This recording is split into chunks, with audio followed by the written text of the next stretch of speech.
Doctor Baba Saheb Ambedkar open university.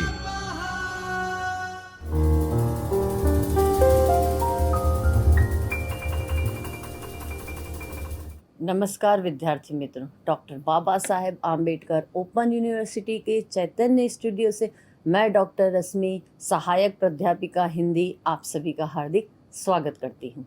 विद्यार्थी मित्रों, अभी तक हमने HND MJ 102 हिंदी उपन्यास में त्यागपत्र उपन्यास के खंड से संबंधित 6 इकाइयों का अध्ययन कर लिया है।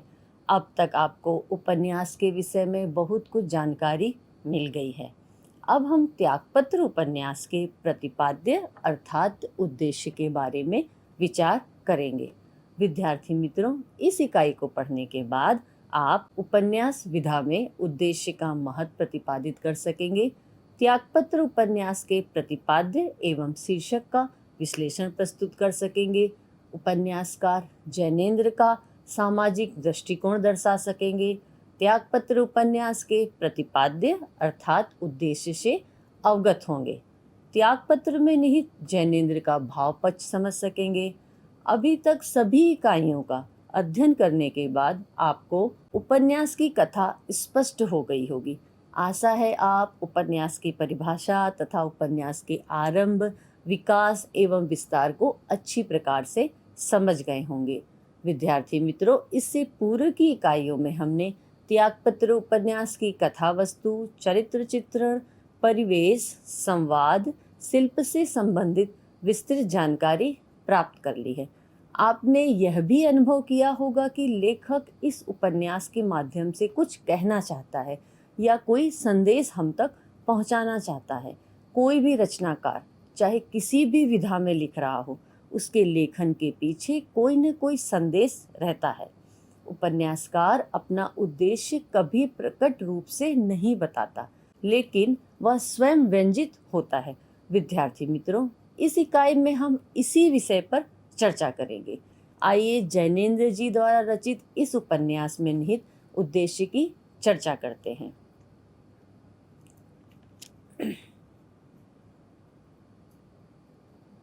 विद्यार्थी मित्रों, उपन्यास विधा में उद्देश्य से क्या तात्पर्य है देखते हैं। साहित्य की हर रचना का कोई न कोई उद्देश्य होता है। किसी उपन्यास का मूल तथ्य क्या है, अर्थात लेखक उपन्यास की कथा के द्वारा क्या कहना चाहता है, इसे ही हम उपन्यास का उद्देश्य या प्रतिपाद्य कह सकते हैं। उपन्यास विधा में उद्देश्य से तात्पर्य उस मूल संदेश या विचार लक्ष्य से है जिसे लेखक कहानी के माध्यम से पाठकों तक पहुंचाना चाहता है। यह उपन्यास को दिशा, गहराई और सार्थकता प्रदान करता है, जो सामाजिक सुधार, मनोरंजन, मनोवैज्ञानिक विश्लेषण या ऐतिहासिक चित्रण जैसे विषयों के रूप में सामने आता है। प्रत्येक लेखक का जीवन के प्रति तथा जीवन की समस्याओं के प्रति कुछ निश्चित दृष्टिकोण होता है। वह अपने दृष्टिकोण से जीवन की व्याख्या करता है। उपन्यासकार केवल पात्रों का परिचय करने के लिए नहीं, किंतु जीवन के तथ्यों, जीवन की समस्याओं को सुलझाने के लिए भी उपयुक्त होते हैं। जीवन जीने के लिए तथा जीवन जीने की सामग्री जुटाने के लिए सहायक होते हैं।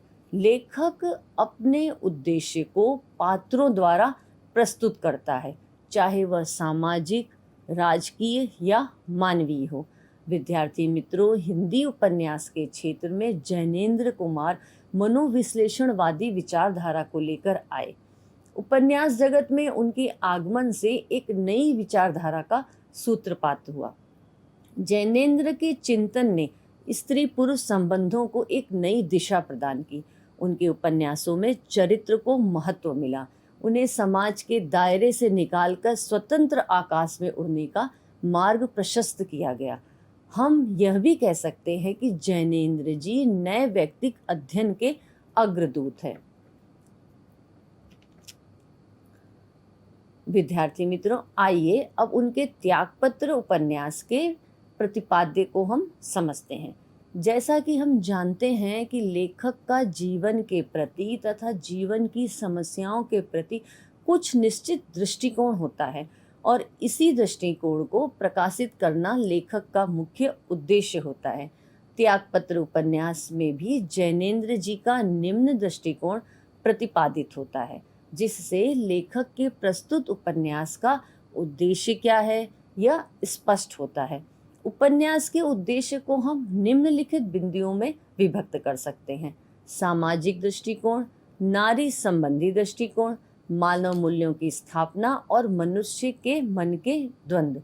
विद्यार्थी मित्रों, आइए सबसे पहले हम सामाजिक दृष्टिकोण को देखते हैं।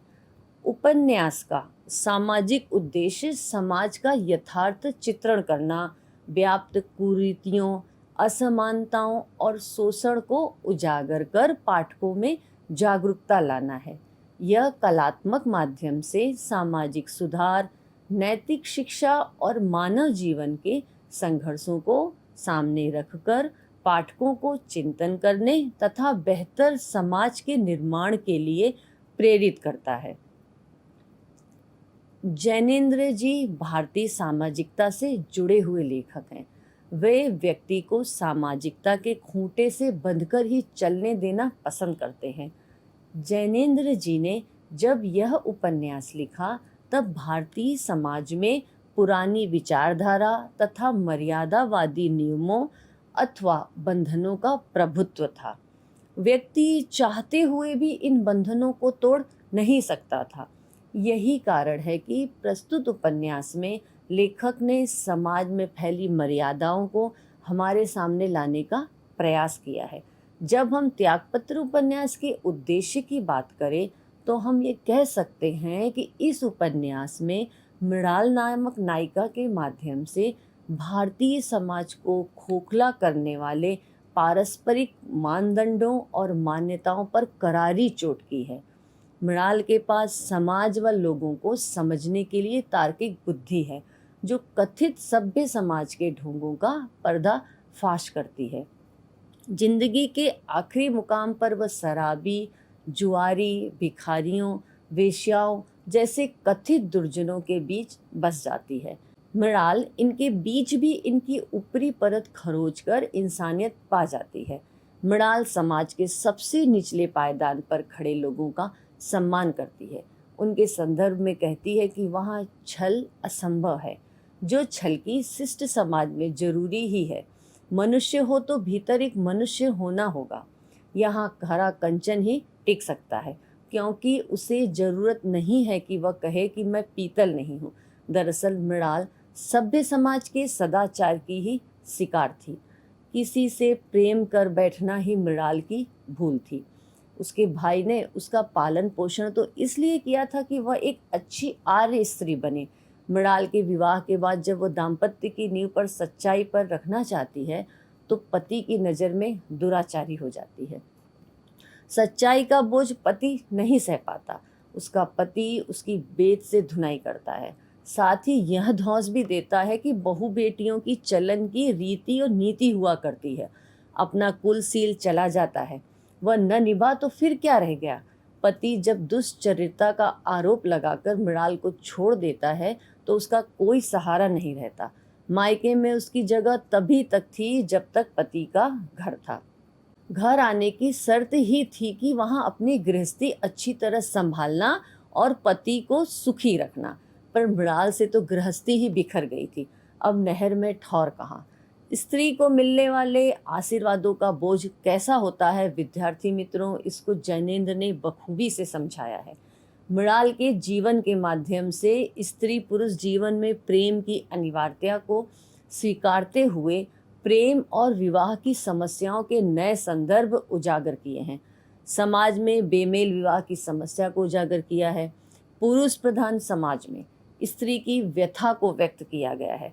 साथ ही पाठकों के सामने सामाजिक विषमताओं को लाना यह भी लेखक का महत्वपूर्ण उद्देश्य रहा है। लेखक ने इस उपन्यास में समाज के निम्न वर्ग और पीड़ितों के प्रति सहानुभूति प्रकट की है। दूसरे बिंदु पर विचार करें तो एक व्यक्ति के ऊपर उठने में कितने ही व्यक्तियों का सहयोग रहता है। उसके पद के तले अनेक व्यक्ति दबे रहते हैं। मृणाल कहती है, जिन लोगों के बीच में रहती हूँ वे समाज की जूठन है, और कौन जानता है कि वे जूठन होने के योग्य भी नहीं हैं, लेकिन आखिर तो इंसान हैं। विद्यार्थी मित्रों, यहाँ लेखक यह कहना चाहते हैं कि दलित बदनाम लोग भीतर से और बाहर से एक ही होते हैं, इसलिए उनमें मानवता भी सहज और सिद्ध होती है। जैनेन्द्र ने त्यागपत्र उपन्यास में निम्न वर्गीय कपट रहित जीवन शैली का दर्शन कराया है। उच्च समाज में भी दंभ भी है, छल है, अविश्वास है, झूठी मान्यताएं हैं, झूठी सामाजिक मर्यादाएं हैं। मृणाल जैसी कितनी ही किशोरियां उन मर्यादाओं और बंधनों की बेदी पर चढ़ा दी जाती हैं। यहाँ पर यही सत्य लेखक उजागर करना चाहते हैं। अब हम नारी संबंधी दृष्टिकोण देखें। विद्यार्थी मित्रों, जैनेन्द्र कुमार द्वारा रचित त्यागपत्र हिंदी साहित्य में नारी के प्रति एक प्रगतिशील, मनोवैज्ञानिक और यथार्थवादी दृष्टिकोण प्रस्तुत करता है। यह उपन्यास नारी को केवल पितृसत्तात्मक ढांचे में आदर्श के रूप में नहीं, बल्कि स्वतंत्र अस्तित्व, आत्मसम्मान और इच्छा शक्ति वाली एक संजीव इकाई के रूप में दिखाता है, जो समाज की रूढ़िवादी नैतिकताओं को चुनौती देती हैं। प्रस्तुत उपन्यास नारी प्रधान उपन्यास है, इसलिए उपन्यास में भारतीय नारी की हृदय स्पर्शी करुण स्थितियों का यथार्थ चित्रण किया गया है। विद्यार्थी मित्रों, यहाँ पर स्त्री के संघर्ष और सहनशीलता को उजागर करना लेखक का मुख्य उद्देश्य रहा है। प्रस्तुत उपन्यास में मध्यम वर्गीय नारी के विविध रूपों के दर्शन होते हैं। जैसा कि हमने उपन्यास की कथा वस्तु में पढ़ा, मृणाल उपन्यास की नायिका है। बचपन से ही माता पिता के सुख से वंचित होने के कारण अपने भाई भाभी के आश्रय में रहती है। अपने भतीजे प्रमोद से वह खूब प्यार करती है, जो कि आयु में वह उससे 5 वर्ष छोटा है। मृणाल अपनी सहेली शीला के भाई से प्रेम करती है, किंतु उसका विवाह एक अधेड़ व्यक्ति से कर दिया जाता है। जब वह उसका त्याग करता है, फिर एक कोयले का व्यापारी सहायता के बहाने उसे अपने साथ रखता है। कुछ वक्त बाद वह भी उसे छोड़ देता है। मृणाल एक डॉक्टर के बच्चों को ट्यूशन देने का काम करती है, किंतु वहाँ पर भी डॉक्टर की लड़की और प्रमोद के रिश्ते की बात लेकर वह आधार भी छूट जाता है। आखिर वह गंदी बस्ती में दम तोड़ देती है। प्रमोद यह खबर सुनकर मृणाल की दुर्दशा में अपने को दोषी मानता है और जजी से इस्तीफा दे देता है। इस तरह हम देखते हैं मृणाल स्त्री धर्म को ही पतिव्रत धर्म मानती है, और यदि वह स्त्री है तो पुरुष द्वारा उसकी मांग होगी। पुरुष यदि स्त्री को सहारा देता है तो उसका कर्तव्य है कि वह उसकी कामेक्षा को पूर्ण करे, क्योंकि स्त्री को सहारा देने के पीछे पुरुष का काम भाव ही छिपा होता है। मृणाल अपने पति के अन्यायों को सहकर भी विच्छेद नहीं चाहती, क्योंकि विवाह भावुकता का प्रश्न नहीं, व्यवस्था का प्रश्न है। विवाह के बाद पति का घर ही स्त्री का स्वर्ग है। थोड़ी सी रगड़ झगड़ होती है, पर पति के घर के अलावा स्त्री को और क्या आसरा है। विद्यार्थी मित्रों, लेखक ने यहाँ विवाह और स्त्री धर्म की व्याख्या बखूबी से की है। जैनेन्द्र जी मानते हैं कि विवाह का समाज से संबंध है, दोनों का अभिन्न संबंध है। विवाह भावुकता का नहीं, व्यवस्था का प्रश्न है। इसीलिए जैनेन्द्र के उपन्यासों की नायिका पति के छोड़ जाने पर भी, दूसरे पुरुषों के साथ रहने पर भी पापी नहीं होती। मृणाल कहती है, मैं स्त्री धर्म को पतिव्रत धर्म मानती हूँ।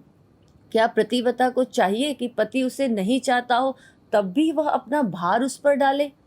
यह भी सच है कि स्त्री जब तक ससुराल की है तभी तक मायके की है। इसी कारण मृणाल कभी अपने भाई के घर लौटना नहीं चाहती। मानव मूल्यों की स्थापना। विद्यार्थी मित्रों, उपन्यासों में मानवीय मूल्यों की स्थापना समाज को दिशा देने, नैतिकता, प्रेम, ईमानदारी, समानता और सहानुभूति जैसे मूल्यों को बढ़ावा देने के लिए ही की जाती है। यह साहित्य मानवीय व्यवहारों के मानदंडों को आकार देकर सामाजिक सांस्कृतिक पहलुओं को प्रभावित करता है और व्यक्तिगत व सामाजिक जीवन में एकता, समन्वय और संतुलन बनाए रखने का महत्वपूर्ण कार्य करता है। यह बात हमने उपन्यास पढ़ने के दौरान ही जान ली थी। इस उपन्यास का उद्देश्य आत्म पीड़ा के द्वारा दूसरे व्यक्ति का उपकार अथवा सुधार है। इसी से सुख पहुंचता है। जैनेन्द्र जी का मानना है कि कोई ऐसा व्यक्ति नहीं है जिसके दिल में दर्द न हो। वह जीवन ही क्या जिसमें दर्द न हो, पीड़ा न हो। दुख और दर्द ही जीवन का सार है। दर्द जीवन को प्रकाशित करने वाला मणि है। इस मणि के प्रकाश से जीवन के मार्ग प्रकाशित हो जाते हैं। विद्यार्थी मित्रों, प्रमोद और मृणाल के प्रेम के माध्यम से सच्चे प्रेम के सूक्ष्म रूप पर भी लेखक ने प्रकाश डाला है। लेखक ने सच्चे प्रेम के सूक्ष्म रूप के साथ संघर्षमय जीवन की अभिव्यक्ति की है। हम यह भी कह सकते हैं कि जैनेन्द्र ने व्यक्ति सत्ता के स्तर पर पुरुष और नारी पात्रों के माध्यम से उनके जीवन के कुंठा, अनास्था, आकांक्षा, भावना, प्रेम को उभारने का प्रयास किया है। मृणाल एक प्रबल चरित्र के रूप में उभरती है। वह अत्यंत उदार व आदर्शवादी चरित्र के रूप में हमारे सामने आती है, जो स्वयं के जीवन में अपार कष्टों को पाकर भी सदा दूसरों के लिए केवल सुख की ही आकांक्षा रखती है। उसके मन में अपनी परिस्थितियों के लिए जिम्मेदार लोगों के लिए कोई कटुता नहीं है और न ही वह किसी को दोषी भी मानती है। यहाँ लेखक के मानव मूल्यों की स्थापना का उद्देश्य पूर्ण होता है। मनुष्य के मन के द्वंद्व।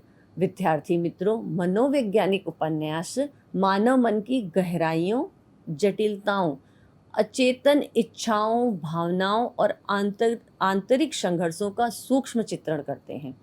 जहाँ बाहरी घटनाओं की अपेक्षा पात्रों के मानसिक द्वंद्व अधिक महत्वपूर्ण होते हैं। यह उपन्यास चरित्र के अवचेतन मन, स्मृति, यौनता और व्यवहार के पीछे के कारणों की गहराई से पड़ताल करते हैं। मनुष्य के मन के द्वंद्व को उजागर करना मनोवैज्ञानिक लेखक का महत्वपूर्ण उद्देश्य होता है। त्यागपत्र उपन्यास की कथा वस्तु व्यक्ति के मन के मनोवैज्ञानिक विश्लेषण पर आधारित है।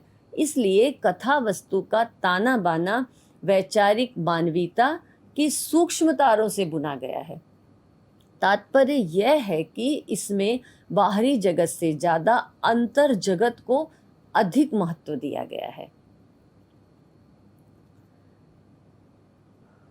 आत्मकथनात्मक शैली के माध्यम से उन्होंने मानव मन के द्वंद्व को उजागर किया है। प्रमोद अपने जीवन के सभी प्रसंगों को इसी आत्मकथनात्मक शैली के माध्यम से व्यक्त करता है। मृणाल मरने को अधर्म मानती है। उसे जीना था, भले मर मर कर ही सही। रोटी चलाने में मृणाल की मदद एक निहायत ही मामूली आदमी करता है। यह आदमी मृणाल के यौवन पर आसक्त है। यह बात मृणाल समझती है, फिर भी वह सहारा देने के लिए उसकी कृतज्ञ है। शीघ्र ही मृणाल परिश्रम से अपनी जीविका अर्जित करने लगती है। उसके गर्भ धारण करते ही वह दूसरा आदमी उसे छोड़कर भाग जाता है। मृणाल भी स्वयं यही चाहती थी कि वह अपने परिवार में लौट जाए, क्योंकि वह समझती थी कि उसके साथ सोने के कारण वह उसे बदजात और बाजारू औरत ही समझेगा। दुख और अपमान की पीड़ा मृणाल को इस मनस्थिति में पहुंचा देती है कि वह अपने दर्द से ही दवा हासिल करती है।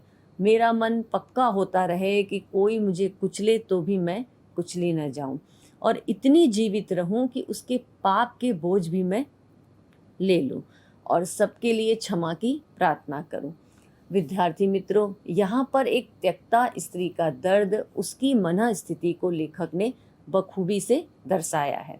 समग्र अध्ययन के पश्चात हम कह सकते हैं कि जैनेन्द्र ने इस उपन्यास द्वारा यह प्रतिपादित किया है कि यह संसार परीक्षा स्थल है, नियति प्रबल है, कोई मनुष्य बुरा नहीं है, निम्न वर्ग को भी सहानुभूति की आवश्यकता रहती है। अन्य प्रतिपाद के रूप में हम यह भी कह सकते हैं कि त्यागपत्र मध्यम वर्गीय, शिक्षित, स्वाभिमानी, परिस्थितियों से संघर्ष करने वाली मृणाल की कहानी है, जो स्वच्छंद, प्रेम और अनमेल विवाह की त्रासदी भोगते हुए मिट जाती है किंतु झुकती नहीं है। विद्यार्थी मित्रों, हम सभी बिंदुओं पर विचार करें तो प्रस्तुत उपन्यास में जैनेन्द्र जी ने नारी के विविध रूपों को प्रस्तुतीकरण किया है। अविवाहित नारी का रूप, अनमेल विवाह, विधवा समस्या, त्यक्ता नारी की समस्या, पर पुरुष संबंध आदि मध्यम वर्गीय कतिपय समस्याओं को मृणाल को केंद्र में रखकर उठाया गया है। विद्यार्थी मित्रों, आज की कक्षा में हमने त्यागपत्र उपन्यास के उद्देश्य के बारे में चर्चा की। आगे की कक्षा में हम त्यागपत्र उपन्यास में निहित मनोविज्ञान की चर्चा करेंगे। धन्यवाद। स्वाध्यायः